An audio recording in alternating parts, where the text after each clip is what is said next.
बड़ी खबर आ रही है, आपको बता दें राजस्थान से जुड़ी हुई है, जिस पर सुप्रीम कोर्ट ने साफ मना कर दिया है। कहा है कि जो हाई कोर्ट ने आदेश दिया है इंतजार कीजिए उसी फैसले का। आपको बता दें कि स्पीकर सीपी जोशी गए थे सुप्रीम कोर्ट। कहा यह था कि हाई कोर्ट का जो आदेश दिया गया है वो एक तरीके से हाई कोर्ट इसमें आदेश नहीं दे सकता क्योंकि ये स्पीकर के अधिकार क्षेत्र में आता है। सुप्रीम कोर्ट ने हालांकि इस पूरे मामले को लेकर जब बातचीत चल रही थी तब बहुत सारी टिप्पणियां भी की और कहा कि आप इंतजार क्यों नहीं कर सकते, ये एक लोकतांत्रिक देश है और इसमें हर किसी को अपनी बात रखने का अधिकार है और अगर कहीं पार्टी में असंतोष है, कोई खुश नहीं है तो अपनी बात आगे जाकर रख सकता है।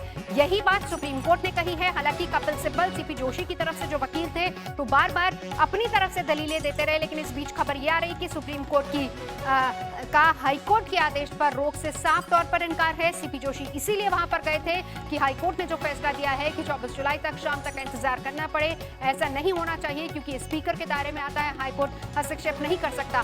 संजय शर्मा हमारे साथ जुड़ चुके हैं। जिस तरह से कोर्ट टिप्पणियां कर रहा था, जज साहब टिप्पणियां कर रहे थे, उसे लग यही रहा था कि इसी तरह का कुछ होने वाला है, कोई फैसला आने वाला है। संजय, शुरू से ही ये लग रहा था, कोर्ट हमें शुरू से ही स्पीकर से यही सवाल पूछे जा रहा था कि अगर असहमति की आवाज को ऐसे दबाया जाए तो लोकतंत्र कब तक और कैसे चलेगा। दूसरा ये कि जब एलसीबी की मीटिंग थी, अगर असेंबली के लेजिस्लेटिव पार्टी की, उसमें अगर कोई विधायक नाकाम हो तो उसमें स्पीकर के नोटिस देने का क्या मतलब होता है।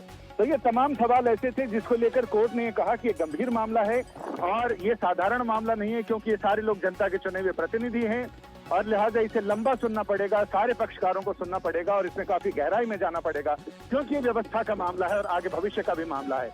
इन तमाम चीजों के साथ ही कोर्ट ने ये कहा कि जब विधायकों की तरफ से कहा गया कि जब स्पीकर इतने दिन रुक 2 बार टाल चुके हैं मामला, तो 24 घंटे और टालने में उनको क्या मुश्किल है। एक तरफ वहां पर सदन बुलाने की तैयारियां चल रही है, दूसरी तरफ सुप्रीम कोर्ट ने मंगलवार तक सुनवाई स्थगित कर दी है। तो ऐसे में ये कि जब ये सुनवाई कोर्ट में अधीन है मामला, ऐसे में विधानसभा की बैठक तो बुलाई जाए लेकिन उसमें क्या फैसला होगा इसको लेकर मामला और गहराने के आसार हैं। फिलहाल स्पीकर को राहत नहीं मिल पाई है, जिस मंशा से वो सुप्रीम कोर्ट आए थे वो मंशा उनकी फिलहाल कामयाब नहीं हुई है। संजय शर्मा, अब आगे इसका मतलब भी बताइए। इसका मतलब जो तैयारियां उधर चल रही थी कि सोमवार को हम बुला लेंगे विधानसभा, तो ऐसे में ये तो पूरी तरह से फंस गई गहलोत सरकार अब आगे।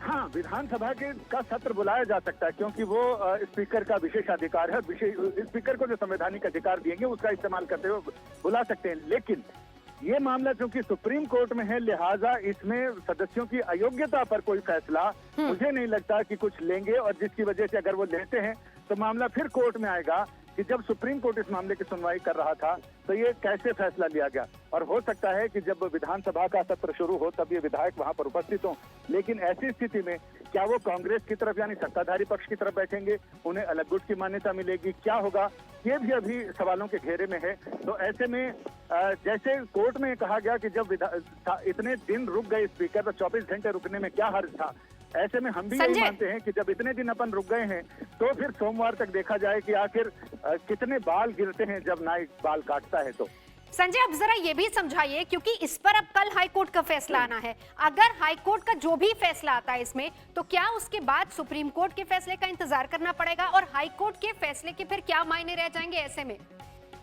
हाईकोर्ट के फैसले के ये मायने होंगे कि सुप्रीम कोर्ट ने कहा कि अगर हम अभी इस मामले में कुछ भी कहेंगे तो हाईकोर्ट के फैसले पर इसका असर पड़ेगा। इस पर मुकुल रोहतगी और हरीश साल्वे ने दोनों ने सहमति जताई कि जी हाँ बिल्कुल असर पड़ेगा। कोर्ट ने बीच का रास्ता अपनाते हुए कहा कि चूंकि हाई कोर्ट का जुरिस्डिक्शन है किसी भी मामले को सुनना और सुनकर उस पर फैसला देना, उस अधिकार को हम बिल्कुल उसका अतिक्रमण नहीं करेंगे, इसलिए let high court finish their order और वो ऑर्डर दे। और इसके बाद फिर सुप्रीम कोर्ट का फर्ज है कि जिस समय हाई कोर्ट के फैसले के खिलाफ कोई एसएल स्पेशल लीव पिटीशन लेकर आए उस समय कोर्ट सुनता है। तो पहले हाई कोर्ट को हम फैसला सुनाने देते हैं और उसके बाद फिर आगे क्या होता है सोमवार को हम डिसाइड करते हैं। यानी हाई कोर्ट के लिए एक सेफ पैसेज भी दे दिया कि हाई कोर्ट समय से अपना फैसला सुना दे और उसके बाद सुप्रीम कोर्ट अपने अधिकार क्षेत्र के तहत उसमें जो भी एसएलपी आएगी उस पर सुनवाई करेगा।